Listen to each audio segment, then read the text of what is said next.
Bom, agora nós vamos para a última parte dessa etapa quarta, que se chama o sonho e a cena primária.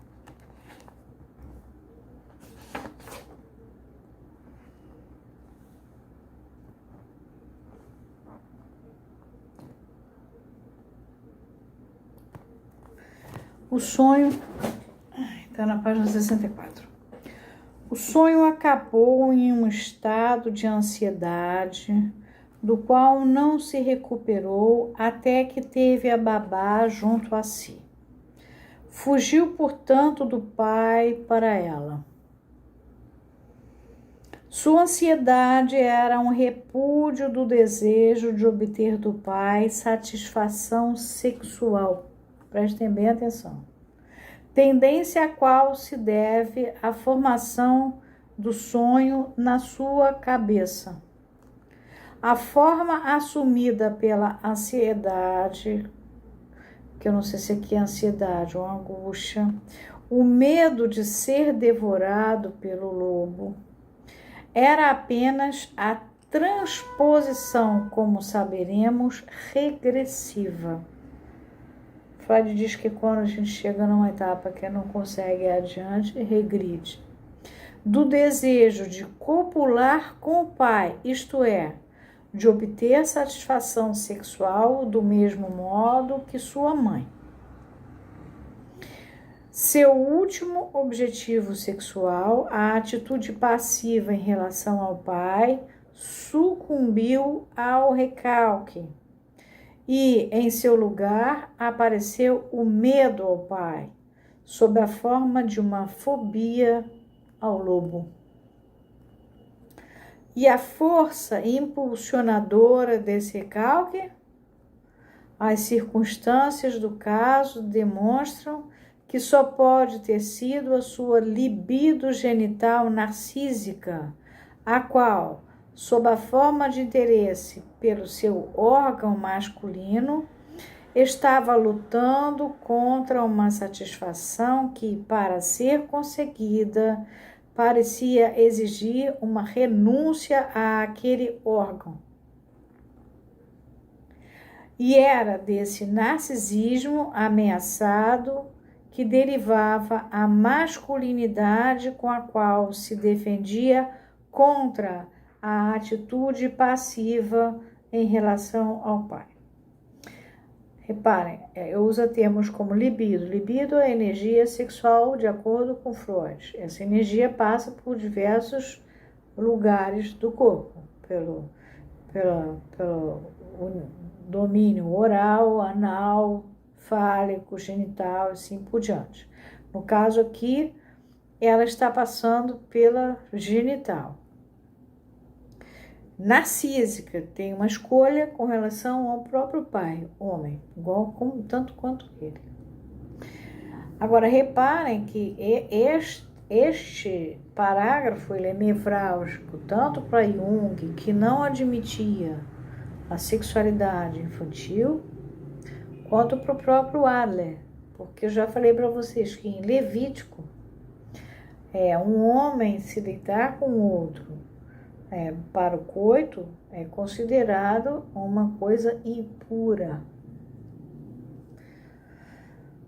Observamos agora que neste ponto da narrativa, e Freud faz referência às dificuldades dele, tanto com Jung quanto com Adler neste caso. Por isso ele pede que, por favor, quem tem relato de sonho de criança com história sexual no sonho, mande para mim e vamos avaliar, não é?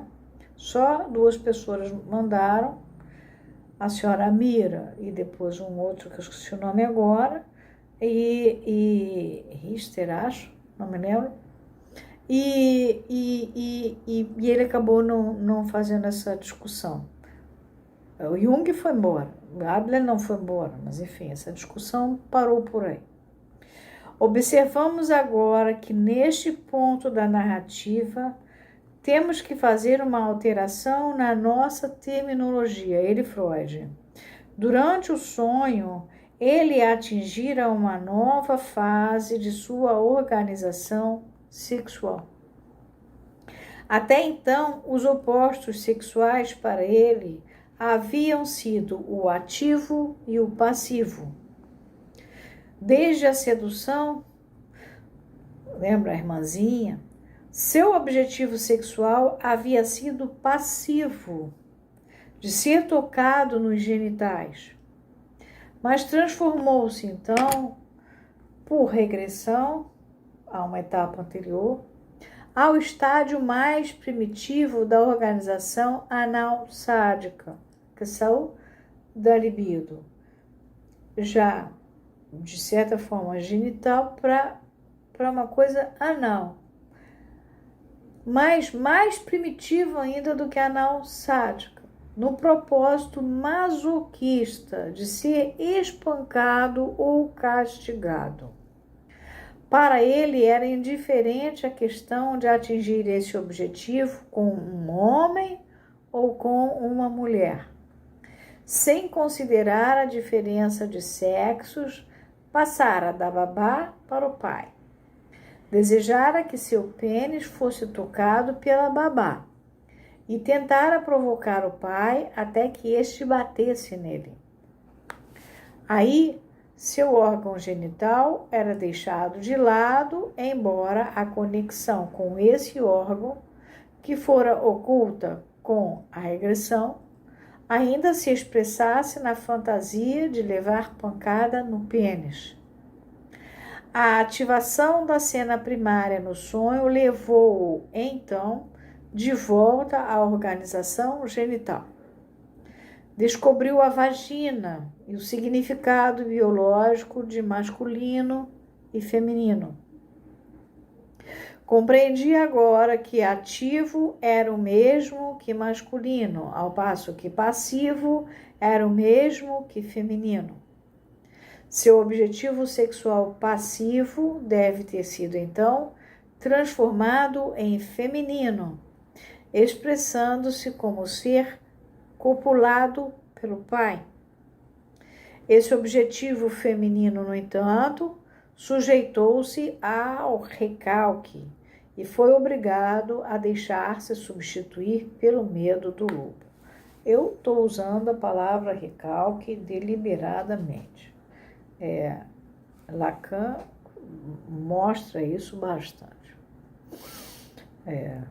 Não tem sentido usar repressão aqui.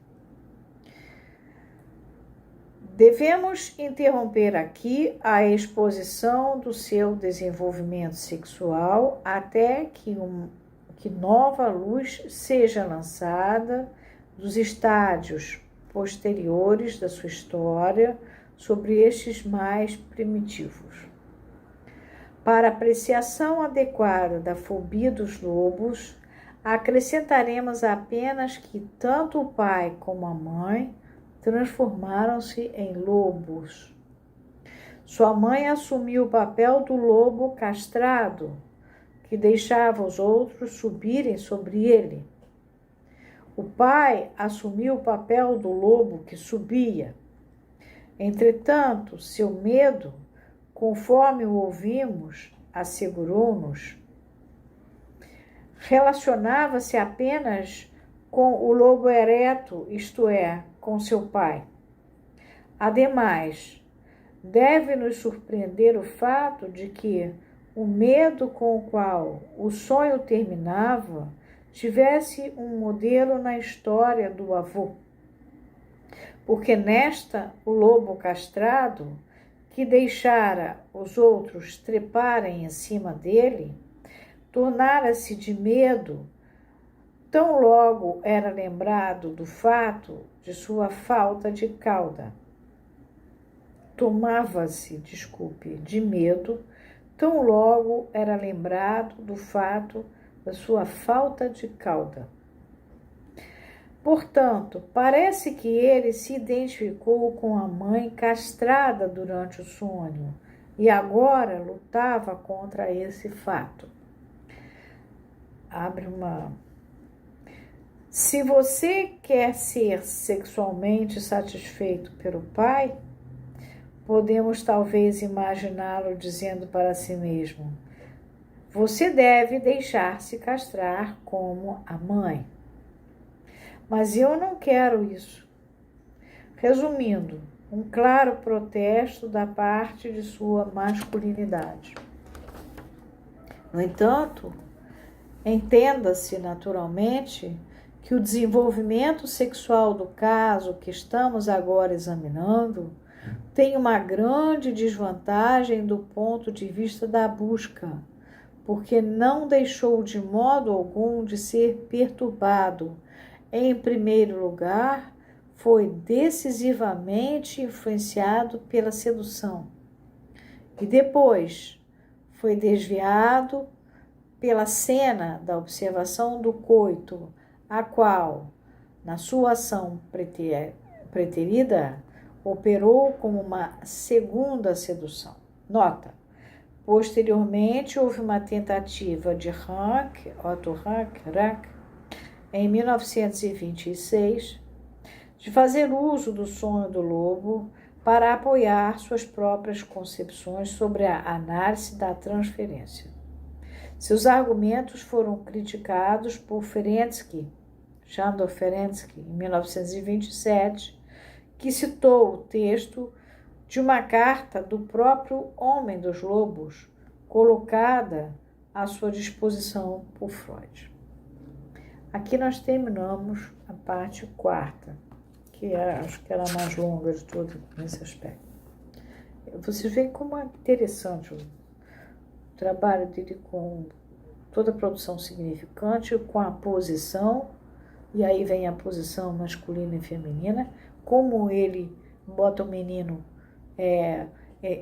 assumindo as duas posições, ao mesmo tempo a regressão do menino para etapas anteriores, para sádico anal, mas assumindo o papel masoquista e não do sádico anal. Tudo isso ele vai trabalhando com a libido de uma maneira magnífica. Não tinha mesmo como ele abrir mão disso, dessa descoberta, até porque é um relato de um homem de 24 anos contando a história da sua infância. Não tinha como, não era uma invenção dele, Freud. E nós não teríamos aprendido a psicanálise que nós sabemos hoje, se não fosse esse caso. Por isso ele é o caso mais importante do Freud.